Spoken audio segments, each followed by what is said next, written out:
그런데 아마 다급한 건 여당, 국민의힘이 좀 아닐까 싶은데요. 오늘 일부 좀 알려지기로는 보도 하나가 나왔는데 하나하나 만나볼까요? 일단 국민의힘 대변인, 선임 대변인께서 나오셨으니까 실제로 여당 혹은 국민의힘의 주체가 누구인지 정확히 알 수 없지만 용산 대통령실에 한 장관에 대한 차출을 요청했다 이런 보도도 좀 알려졌는데 어떻게 저희가 받아들이면 될까요? 글쎄 그 보도의 진위는 제가 잘 모르지만 적어도 저희 당 내부에서 한동훈 장관을 총선에 굉장히 유효한 어떤 영향력을 끼칠 수 있는 후보 또는 뭐 선대위원장 이런 식으로 활용해야 한다는 의견은 전부터 있었습니다. 그만큼 한동훈 장관의 존재감이 시간이 지나면 지날수록 커지고 있는 상황이고 지금 저희 당 상황 또 민주당 상황 총선 전체를 봤을 때 여야를 막론하고 한동훈 장관 정도로 전국적으로 영향력을 끼칠 수 있는 인물이 없다. 그런 판단이 있는 거죠. 그래서 뭐 당에서 옛날 표현식으로 하면 뭐 차출한다 이런 말도 있는데 그것보다는 한동훈 장관에 대한 기대가 그만큼 크다. 그리고 당은 총선 승리를 위해서 집중하는 이 마당에 한동훈 장관을 총선에 저희 당 전략적으로 전략 자산으로 활용하는 것에 대해서 당연히 환영하는 분위기다. 이렇게 말씀드리겠습니다. 신중하게 하시네요. 근데 제가 약간 듣다가 좀 더 궁금한 게 있으면 이따 차분히 여쭤볼게요. 그러니까 국민의힘 지도부 중에 한 명인 장해찬 최고위원은 대구에서 3시간 미팅, 정치적 자산이니까 잘 활용해야 된다는 얘기도 있고 실제로 국민의힘 내부에서도 이준석 견제 효과도 있을 거다라고 하는데 상대당으로서는 성주 대변인은 어떻게 좀 평가를 하세요? 그냥 있는 그대로 평가를 해야죠. 지금 한동훈 장관은 본인의 법무부 장관의 법무행정을 잘 이용해서요. 정책 기반을 다지고 있다. 그리고 최근에 대구를 갔던 것은 사실상 출마 선언이라고 봐야 돼요. 아까 뭐 질문에 대해서 계속 비슷하게 뭐 이미 말씀드린 걸로 갈무리하겠다, 가름하겠다 하잖아요. 그건 뭐냐면 본인이 정치적인 발언을 했잖아요. 그럼 결국에는 총선 출마하겠다. 그걸 부인하지 않는 것이고. 저는 그렇습니다. 한동훈 장관이요.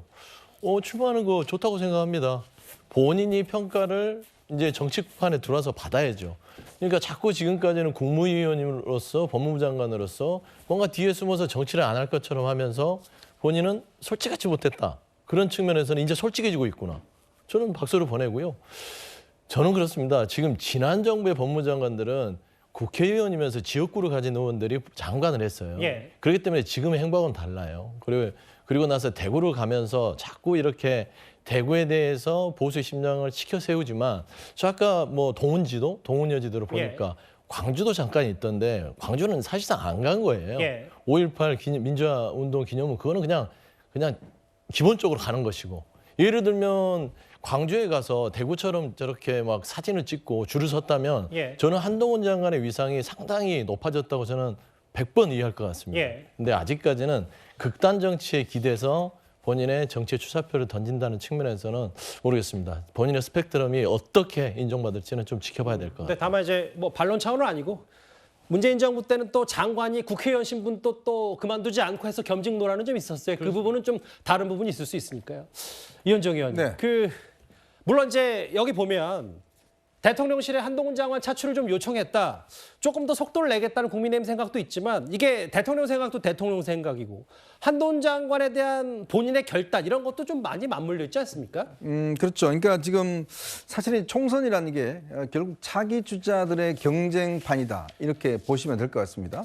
그렇기 때문에 예를 들어서 양쪽에서 에이스들이 사실 나와야죠. 나와서 이제 경쟁해서 그걸 토대로 해서 이제 차기 대선 구도를 만들어 나가는 뭐 그런 과정이지 않겠습니까? 그런 측면에서 제가 볼 때는 강서구청장 보궐선거 이전에는 사실은 한동훈 장관은 그냥 내각에 남아있을 가능성이 꽤 높았습니다. 그리고 대통령한테 많은 분들이 뭐 한 장관의 출마 이런 것들을 요청을 했지만 대통령이 당시에 뭐 이런 이야기도 했다는 뭐 소문도 있어요. 한동훈은 내가 따로 쓸 일이 있다라는 이야기를 했던 걸로 뭐 이 소문이 나 있긴 한데 그렇지만 이게 강서구청장 보궐선거 이후에 좀 상황이 많이 변화가 된 것 같습니다. 첫 번째는 국민의힘이 지금 상황 자체가 혁신위를 띄우고 하긴 하지만 국민에게 보여지는 중요한 것은 일단 인물이거든요. 그렇다면 일단 현재 전국적 인물이 과연 누가 있는가? 즉 저렇게 팬덤화 될 수 있는 인물이 누가 있는가? 이 부분에 대한 냉정한 이제 판단이 필요하겠죠. 그러니까 현재 있는 인물로는 상당히 부족하다는 점을 지울 수가 없을 거예요. 그리고 또 하나는 이준석 전 대표가 지금 이제 신당 창당을 거의 기정사실화하고 있는데 문제는 이 이준석 신당 자체가 어떤 효과를 낼지는 아직 이제 미지수지 않습니까? 예. 그런데 문제는 이준석 바람을 어쨌든 간에 좀 대체해야 될 또 눌러야 될 필요성들이 분명히 있는 거거든요. 그런 면에서 사실은 한동훈의 어떤 이 출마 이것만큼 좋은 카드는 없다. 그렇기 때문에 이준석 전 대표의 어떤 출마를 좀 이 신당의 효과를 좀 상쇄시키는 그러한 욕구로 한동훈의 어떤 출마 이런 문제들이 아마 거론이 되면서 예. 지금 현재 이제 대통령실 같은 경우도 만약에 이제 이렇게 분위기가 형성돼 가면 대통령실도 어떻게 할 수가 없을 겁니다. 그리고 본인도 이 사실 그렇잖아요. 정치라는 게 아무리 본인이 안 한다고 그러지만 주변과 국민들이 저렇게 이야기를 하면 그 윤석열 대통령도 마찬가지거든요. 제가 알기로 윤석열 대통령도 처음에는 출마 생각이 없었어요. 예. 그러다가 주변과 어떤 이런 상황이 맞물려 가니까 본인이 선택을 한 것이거든요. 그러니까 그걸 소명이라고 이야기를 하는데 저는 한동훈 장관도 이제 점점 소명을 어떤 따르는 그런 측면으로 가지 않겠나 싶습니다. 그러니까 이제 이현정 의원 말씀 결국은 이번 총선, 내년 총선이 국민의힘 물론 뭐 야당도 마찬가지입니다만 총력전인데 최전방 공격수가 지금 필요한 때니까 더 급해질 수밖에 없고 그 주도권 한동훈 장관 쪽이 좀 더 질 수밖에 없다 이 말씀하시죠. 지금 왜냐하면 야당에서 지금 이제 윤 대통령 탄핵까지 거론하고 나왔잖아요. 예. 그러면 사실 이 정권 입장에서 보면 모든 걸 걸어야 되는 그런 상황이 될 수밖에 없습니다. 그러면 지금 야당도 마찬가지로 탄핵까지 내걸은 마당에 어쨌건 이번 총선에 승리해야지만이 윤석열 정부가 온전히 5년 동안을 사실은 이 일을 할 수가 있는 상황이 아니겠습니까? 예. 주말 사이에 특히 이제 대구 방문 이후에 뭐 저렇게 시민들과 만나서 사진 촬영하고 이런 이례적인 장면들이 많이 연출했기 때문에 국민의힘에서도 좀 다소 논란 반응도 분명히 있습니다. 혁신위 차원에서도 환영의 뜻이 좀 이어졌습니다. 한동훈 장관 총선 역할 어떻게 보실까요? 아직 정식으로 뭐 말씀 안 하신 것 같은데 뭐 환영합니다. 일단 그런 분들이 와서 도와야죠. 경쟁력 있는 분들이 결정이 된다면 참 좋은 일이겠어요. 한 장관님 굉장히 신선하고 좋잖아요. 너무 좋은 분이에요. 이민 정책 토론할 때 많이 만났는데 아주 합리적인 분이에요. 저보다 젊지만 제가 존경하는 분입니다. 한동훈 장관이 가지고 있는 장점이 분명히 있습니다. 그것을 우리 당이 잘 활용하고 또 그 역할을 한동훈 장관이 감당하게 된다면 충분히 좋은 자원으로서 본인이 워낙 그 대중적 지지와 인지도를 갖고 있기 때문에 소위 우리가 말하는 어려운 지역에 가서 본인을 희생하면서 승리로 이끌어낼 수 있는 그런 역할을 한다면 당에게 더 큰 도움이 되지 않을까. 특히 이제 국민의힘 지도부보다는 혁신위 차원에서 쭉 이뇨한 위원장이나 오신환 혁신위원의 말을 들어봤다시 한동훈 장관의 갈 수 있는 최대치 칭찬들을 많이 쏟아낸 것 같은데 좀 저희가 어떻게 판단하면 이해가 편할까요? 아니, 지도부에서도 한동훈 장관 환영합니다. 근데 이제 그 예. 의사표시를 할 수 있는 상황이 아니기 때문에 이제 혁신이 반응이 먼저 나온 건데 예. 저렇게 혁신이 그리고 당 전체가 한동훈 장관에 대해서 좋은 평가를 하는 이유 중에 하나는 위원장도 얘기했지만 신선하다. 그럼 뭐가 신선하냐? 우리 한국 정치, 이 대립적인 한국 정치를 완전히 바꿀 수 있는 가치를 갖고 있는 분이다. 이런 평가를 할 수 있어요. 한동훈 장관이 국회에서 민주당 분들하고 계속 이렇게 맞서면서 뭔가 주창하고 있는 게 잘 보면 법과 원칙, 그리고 논리, 절차 이런 것에 충실한 답변들을 많이 하지 않았습니까? 지금 국회 상황, 여야 관계를 보면은 그것을 떠나서 서로 숫자, 그리고 서로의 어떤 맹목적인 어떤 입장만을 강변하는 가운데 대선 이후 1년 반이 지났는데도 똑같이 대선 때와 똑같은 그런 균열 양상을 보이고 있는데 예. 한동훈 장관이 정치권에 들어와서 그러한 것을 다 없앨 수 있는 그리고 새로운 가치를 추구하는 그러한 정치를 하게 된다면 국민들께서도 중도에 계신 분들 또는 민주당을 지지하시는 분들이라도 충분히 한동훈 장관에게 관심을 갖게 되리라 이런 기대를 할 수 있다고 저는 봅니다. 예. 신선하고 경쟁력 있다. 이뇨한 위원장은 뭐 존경한다는 표현도 썼고요. 당에서 필요한 자원이다. 특히 이제 국민의힘에 대해서 여러 강력한 비판을 하고 있는 이준석 전 대표도 미래 경쟁자라는 표현을 썼는데 사실 어제 저희 채널의 보도로 알려지기로는 한동훈 장관이 다음 달 중순에 물러날 거다. 장관직에서. 왜냐하면 혁신위의 성패가 12월 중순쯤 되면 결정이 되고 이준석 신당의 창당 여부도 그쯤 되니까 아마 그쯤 한 장관이 거취를 결정할 거다 이런 보도도 나왔는데요. 일단 이준석 전 대표의 분석부터 먼저 만나보겠습니다. 긁지 않은 복권이다. 세상 어느 만사에나 천재형이 있고 그다음에 노력형이 있다 봅니다. 저분과는 언젠가 경쟁할 수도 있겠다라는 생각은 해요. 재밌게 볼 수도 있겠다. 만약에 그렇게 된다면은 뒤처지지 않기 위해서 제가 더 노력하는 길을 찾지, 제가 지금 그분에 대해 가지고 평가할 만한 지점이 딱히 없는 것 같아요. 살아온 영역이 다르기 때문에. 그분이 정치 영역에 들어온다면은 어떤 행보를 보일지. 갑자기 등장하시더니만은 딱 바뀌어가지고 윤석열 대통령한테 쓰소리 할 수도 있는 거예요. 큰 가능성은 없어 보이지만은. 글쎄요, 뭐 이준석 전 대표 한 장관에 대해서는 비교적 뭐 높은 평가를 하는 것 같은데 그 속내는 좀 저희가 따져봐야 되고요. 이현정 의원님. 네. 어제 저희 그 채널A 보도 내용 사실상 이제 처음 알려졌던 시점 얘기도 좀 구체화된 것도 있고 아마 이제 용산 대통령 참모들이 출마를 위해서 개각을 한다. 근데 이 시점에는 한 장관이 합류를 하지 않고 여기엔 그 장관직 내려놓는 게 아니라 12월 중순 뭐 27일 여부가 얘기 나오는데 좀 개인적으로 어떻게 전망하세요? 글쎄요, 일단 한동훈 장관 같은 경우는 지금 현직 법무부 장관이기 때문에 예산안이 통과가 돼야 될 겁니다. 근데 이번 예산안은 제가 보니까요, 아마 내년 초 1월 1일 돼야 통과될 가능성이 굉장히 높습니다. 지금 벌써 예산과 관련된 시각차가 너무 크기 때문에 아마 예산안 처리가 굉장히 어려움이 있을 겁니다. 이제 그렇게 되면 자연스럽게 이제 12월 초까지, 12월 말까지 이 장관이 나오기가 꽤 어려울 겁니다. 그리고 이제 이준석 전 대표가 12월 27일 날 D-Day라고 이야기를 하지만 글쎄요, 거기 어떤 인물들이 참여할지는 모르겠지만 그 어떤 이 신당에 또 이 발족을 하게 되면 나름대로 정치적인 좀 파장이 있지 않겠습니까? 그런 걸로 비춰봐서 저는 한동훈 장관이 뭐 굳이 일찍 나올 필요는 없다고 봐요. 그렇다면 공직 사퇴 시한에 맞춰서 나오는 가능성도 저는 충분히 있다고 봅니다. 왜냐하면 이제 어떤 효과를 극대화시키는 측면이 있는 것이고 그때 되면 이제 총선 국면으로 확실하게 들어가는 국면이거든요. 굳이 이제 만약에 일찍 나올 경우는 예를 들어서 지금 국민의힘 지도부가 만약에 이제 교체가 되고 비대위 된다든지 뭐 이런 상황이면 모르겠지만 제가 볼 때는 아마 김기현 체제로 갈 수 있는 가능성이 저는 굉장히 높아진다고 봅니다. 혁신위가 어느 정도 성과를 내고 그렇다면 아마 한동훈 장관은 내년 초쯤에 본인이 일단 하면서 여론몰이를 시작하는 것들이 실제로 유효하지 않을까라는 그런 예상은 해봅니다. 그러니까 저기 보면 이 의원 말씀은 결국은 이제 보통 이번에 개각과는 상관없이 한 장관 총선 출마 시간표도 돼서 단 한 명 원포인트라도 법무부 장관직에서 내려오고 국민의힘의 합류 시점은 어떻게 될지 모르겠지만 한 장관 시간표대로 움직일 수밖에 없다 이 말씀을 하시는 거예요? 그렇죠. 아무래도 한 장관이 이제 어떤 초점을 받는 인물이기 때문에 다른 장관들은 뭐 일단 연말 정도에 나올 수 있는 가능성도 있겠지만 아마 한 장관은 조금 어떤 스포트라이트를 받으면서 나올 수 있는 가능성 뭐 그것도 염두에 두고 있는 것 같습니다. 이제 아무래도 이제 그런 한 장관이 장관직을 그만두고 컨벤션 효과 이제 처음에 그렇죠. 그런 효과도 좀 누려야 된다는 판단도 보수 여권에서 할 수 있으니까. 박원석 의원님, 아까 이제 이현정 의원 말씀 중에 아무래도 이준석 신당이 대략 뭐 12월 27일쯤 본인 공언대로 한다고 하면 이때 좀 나오면 신당 효과도 잦아들 수 있지 않냐. 견제 효과도 확실하지 않다는 게 국민의힘 내부 판단인데 그거와 맞물려서는 어떻게 보세요? 왜냐하면 이준석 전 대표가 한 장관을 가리켜서 이제 국지 않는 복권 뭐 이런 표현도 썼기 때문에. 글쎄요. 근데 뭐 한동훈 장관 입장에서 본인이 총선 출마를 하기 위해서 공직을 사퇴하고 이제 정치에 대비를 하게 되는데 그게 마치 이준석 방지용 이런 식으로 비춰지는 건 한 장관 입장에서 달갑지 않을 거예요.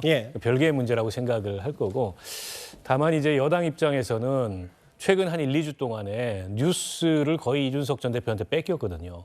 때문에 총선을 앞두고서 뭔가 이게 이슈의 주도권을 되찾아오기 위해서 일종의 이제 빅카드가 필요한 거고 한동훈 장관만은 카드가 현재로서는 없는 거죠. 다만 시점이 뭐 12월 이른 시점이 될 거냐 아니면 12월 말 1월 초나 돼야 될 거냐. 제가 보기에는 뭐 12월 이른 시점은 아닐 것 같고요. 일단 12월 2일이 예산안 법정 시한이고 10일이 정기국회 폐회고 개각 발표가 빨라도 그 무렵 언저리에 날 겁니다. 근데 이제 한동훈 장관이 그 개각 명단에 포함이 되느냐 아니면 한동훈 장관만 별도로 나중에 연말 연초에 하느냐 그건 뭐 지켜봐야 되겠지만 한동훈 장관으로서 서두를 이유는 없을 것 같다라고 생각을 하고요. 다만 이제 한 장관으로 이슈가 집중됐을 때 이를테면 이준석 신당 차단 효과가 날 거냐. 근데 저는 다른 이슈이기 때문에 여당으로서는 어쨌든 좀 뉴스에 주요 이 스토리를 바꾸는 그런 효과는 있어도 직접적인 뭐 한동훈으로 이준석 신당을 막는다. 그거는 제가 보기엔 쉽지 않아 보이고 다만 지금 이준석 신당의 윤곽이 아직은 드러나지 않았어요. 예. 그냥 뭐 연락처 뭐 3만 몇천 명 모았다. 예. 라는 건데 그거 가지고 신당의 예. 윤곽이라고 보기가 어렵죠. 예.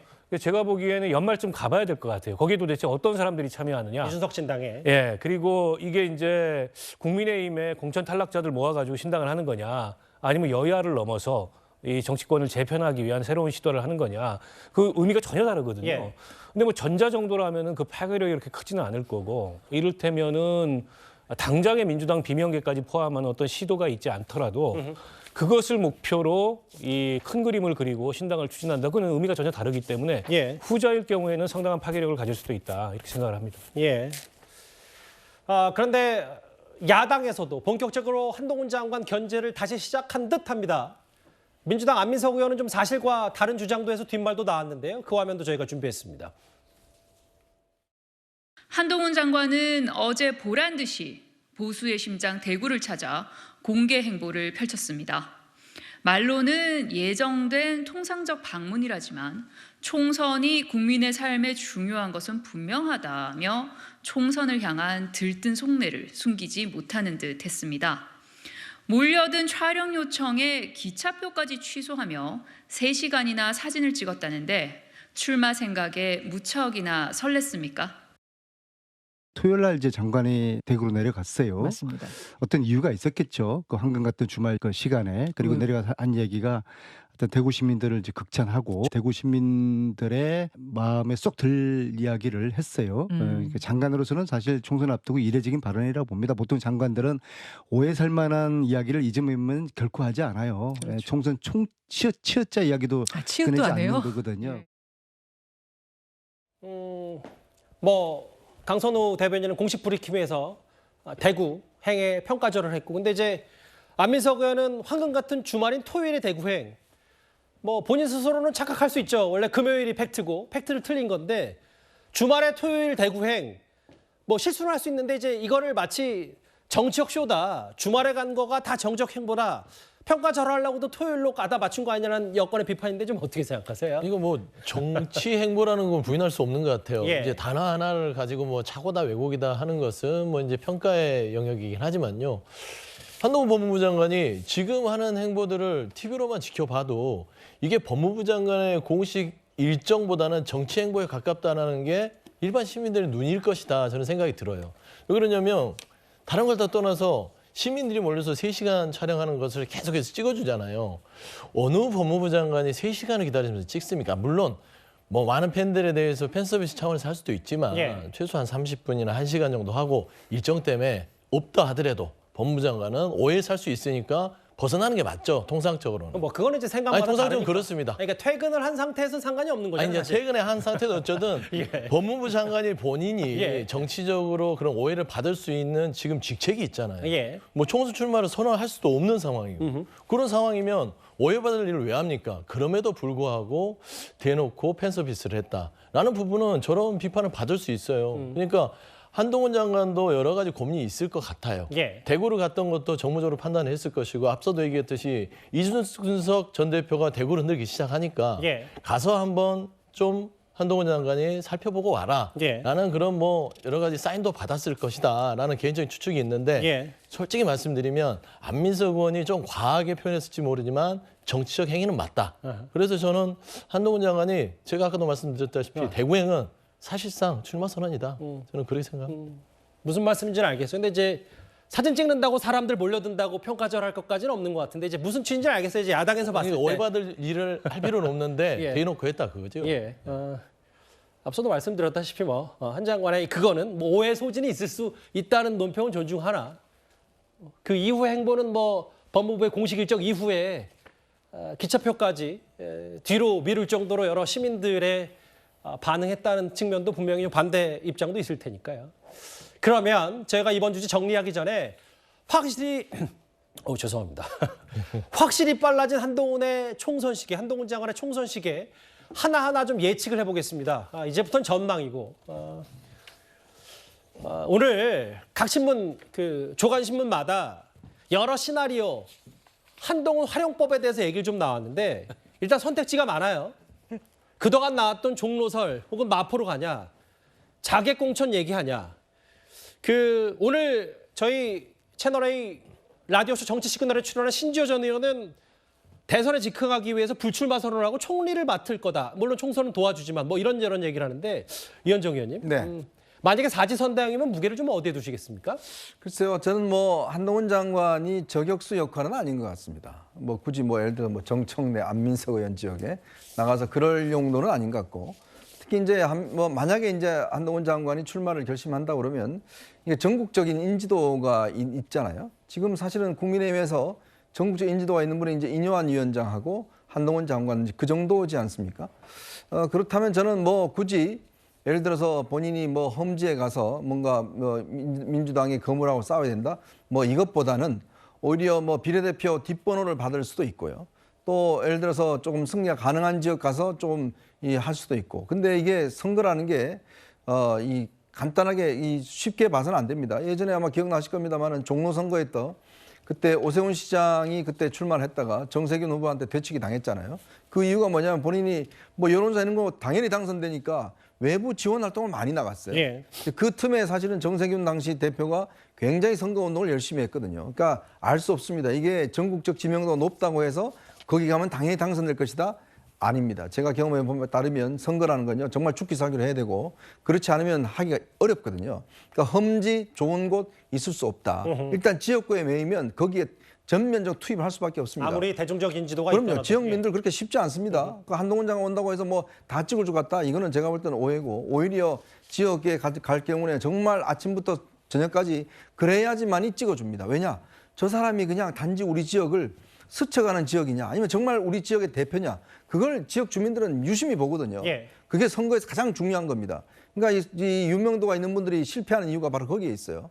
그런 이유가 있기 때문에 제가 볼 때는 아마 한동훈 장관은 만약 전국용으로 쓴다 그러면 차라리 비례대표로 가는 것들이 오히려 낫지도 않겠는가, 그런 생각 듭니다. 그러니까 뭐 이제 정치 취재 오래 하셨으니까 여기 보면 뭐 제가 통상 번호를 1, 2, 3, 4 나눴을 때 3번 정도가 가장 가능성이 있다. 그게 시점은 12월 중하순 정도 된다면 뭔가 최전방 공격수 역할을 맡기는데 또 다른 일보다 이제 국민의힘의 지지율을 이제 전국적으로 끌어올리는 데 집중할 거다. 근데 뭐 계속 이제 일부 보도는 종로 얘기도 나오고 뭐 일반 총리 얘기도 나왔으니까 다음 화면 볼게요. 그러면 좀 더 그걸 좁혀봤을 때 1, 2, 3, 4에서 그 비례대표 출마설, 뭐 박빙지 출마설보다는 이게 좀 낫다라는 게 만약에 이현정 의원의 논평을 받아서 윤석 대변인께 질문을 드리면 비례대표 출마설이나 혹은 보수 쪽에서 비교적 좀 유리한 뭐 한동훈 장관의 본인 고향 뭐 혹은 뭐 학창 시절 보낸 것도 강남 뭐 서초 이쪽이면 여기를 맡긴 다음에 이제 전국적인 선거에 활용할 가능성도 충분히 있는 겁니까? 제가 볼 때는 저도 이현종 위원님의 생각이 동의하는데요. 네. 서울에서 저희가 당선 가능성이 높은 지역이 어디냐 볼 때 몇 군데 되지가 않습니다. 소위 말하는 강남 3구 정도 될 텐데 거기에 출마한다는 것이 무슨 의미가 있느냐, 이런 이제 평가절하가 될 가능성이 있고, 예. 그렇다고 해서 과거에 뭐 정치 1번지라고 썼던 종로 그쪽 지역에 출마를 할 경우에도 아까 오세훈 시장 얘기도 하셨는데 황교안 전 대표도요, 지난 총선 때 종로 출마하면서 완전히 그 지역에 묶였었습니다. 예. 그래서 결국은 대표로서의 역할을 총선 국면에서는 거의 못하는 상황이 됐었는데, 지금 저희가 한동훈 장관의 영향력을 전국적으로 활용하자는 차원에서 얘기를 하고 있다고 전제하고 있다면, 예. 그것을 가장 극대화시킬 수 있는 방법은 지역에 매몰되지 않고 전국적으로 활동할 수 있는 여건을 주는 것이 저는 맞다고 봅니다. 그래서 비례대표 뭐 10번이라든지 그 정도 순번을 받은 상태에서 전국의 요충지마다 한동훈 장관이 가서 지원을 하고 또 선대위원장 정도 맡으면서 이 선거 전체에 대한 어떤 그림을 발표하고, 이런 차원이 훨씬 더 저희 당의 총선 준비에는 맞지 않느냐, 저는 그렇게 봅니다. 예. 근데 한동훈 장관이 비례대표로 출마한다는 시나리오는 선거제도를 병립형으로 다시 되돌려야 됩니다. 지금 현재 연동형 비례제 하에서는 예. 국민의힘은 비례의석을 하나도 얻을 가능성이 없어요. 결국은 국민의힘의 위성정당 후보로 출마를 해야 되는데 그럼 국민의힘이 선거 지원을 못합니다. 예. 선거법 위반이에요. 때문에 병립형으로 선거제도를 돌렸을 때 가능한 시나리오인데, 병립형으로 선거제도가 돌아간다는 보장을 지금 할 수가 없습니다. 예. 그거 이제 막판까지 선거법 협상 줄다리기를 할 거고, 그리고 여전히 민주당 내에서는 병립형으로 되돌려서는 안 된다는 목소리가 강해요. 병립형이라는 게 이제 만약에 사전적 배경을 설명하면 과거 어쨌든 선거제도인 거죠. 과거의 선거제도처럼 득표율에 따라서 비례 순서를 주는 뭐 그런 차원에 덧붙이는 거잖아요. 그렇죠. 그러니까 예. 지역구 의석수와 관계없이 어쨌든 득표한 대로 비례대표 그렇죠. 47석을 배분해주는 이런 제도인데 때문에 저는 비례대표로서는 현실성이 일단 그런 장벽이 하나 있고요. 또 한 가지는 한동훈 장관의 전국적 선거 지원이라는 것의 실질적 의미가 뭐냐. 한동훈 장관이 인기가 있어요. 예. 어디 가나 국민들의 관심의 대상이 되는데 예전에 선거의 여왕이라고 불렸던 박근혜 전 대통령 같은 경우에 왔다 가면 지지율이 확 올라갔어요. 이게 검증된 어쨌든 이 전국구용 이제 이 선거의 간판이었는데 한동훈 장관은 그런 검증이 안 됐습니다. 지지층 내에서 열광하지만 확장성이 있는지에 대해서는 검증이 전혀 안 됐고 정치적 공세가 집중될 겁니다. 한동훈 장관에게. 때문에 그건 굉장히 모험적인 카드예요. 그래서 제가 보기에는 한동훈 장관도 어쨌든 당의 선거 지원도 중요하지만 자기 정치도 중요하기 때문에 수도권의 격전지에 출마해서 적어도 주변 선거 몇 개에 영향을 미치는 그러면서 어쨌든 언론 보도가 계속 되지 않습니까? 그럴 때 대표적인 선거구로 회자되면서 국민의힘의 수도권 선거를 견인하는 그런 역할이 현재로서는 더 예측 가능성이 높지 않을까 저는 그렇게 봅니다. 일단 뭐 여기 계신 네 분과 함께 예측 점쳐보는 거니까요. 전망. 한동훈 장관의 총선 출마설이 계속 기류가 가시화되고 있으니까 언제 12월 뭐 중순쯤에 어떻게 아마 여당에서 총선 용산 대통령실 차출을 요청하는 이번 단계에서부터 뭐 영입하는 차출하는 형식으로 될 것이다. 어디에 아마 뭐 정확히는 몰라도 여기는 뭐 이제 아까 박원석 의원은 조금 결을 달리하셨지만 전반적인 선거를 지휘하는 역할을 맡을 가능성이 높다는 게 두 분 말씀이셨기 때문에 그러니까 뭐 저희 나름대로의 중간 정리는 첫 번째 이슈 이렇게 정리하면은 큰 무리 없을 것 같습니다. 움직이는 이슈는 저희가 내일도 따라가면 되니까요.